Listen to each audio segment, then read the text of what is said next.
ดีทุกคนมื้อนี้สิมาเฮ็ดข้าวผัดกระเทียมใส่ไข่ให้ลูกนี่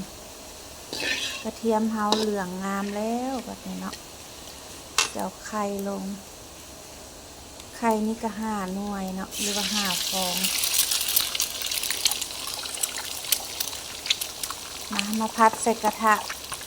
พันปีของเฮาคือเก่าผัดข้าวกระเทียมใส่ไข่เนาะ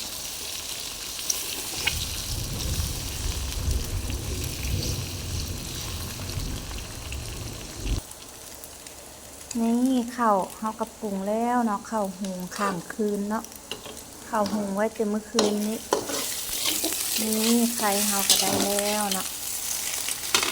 มาเฮ็ดข้าวผัดกระเทียมใส่ไข่ตักข้าวใส่เลยข้าวนี้ก็บ่ได้ปรุงอย่างหลายเด้อทุกคนใส่คะนอใส่แม็กกี้เราจะบ่ใส่น้ำมันหอยเนาะแล้วก็ใส่เป็นนัวเกลือเท่านั้นแหละทุกคนข้าวผัดใส่ไข่ก็ได้ยุ่งยากเนาะ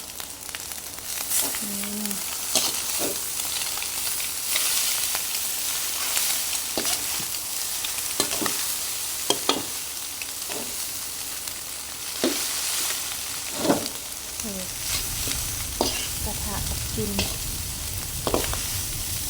นี่คือข้าวผัดกระเทียมใส่ไข่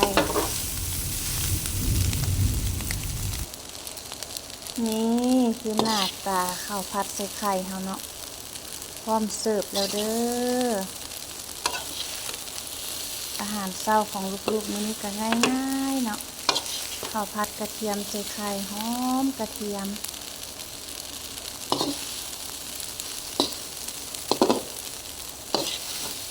พร้อมเสิร์ฟแล้วจ้าเฮ็ดข้าวผัดนี่ต้องใช้ไฟแรงเด้อข้าวจะเด้งๆเป็นเม็ดข้าวจะบ่เละเนาะถ้าเราใช้ไฟแรง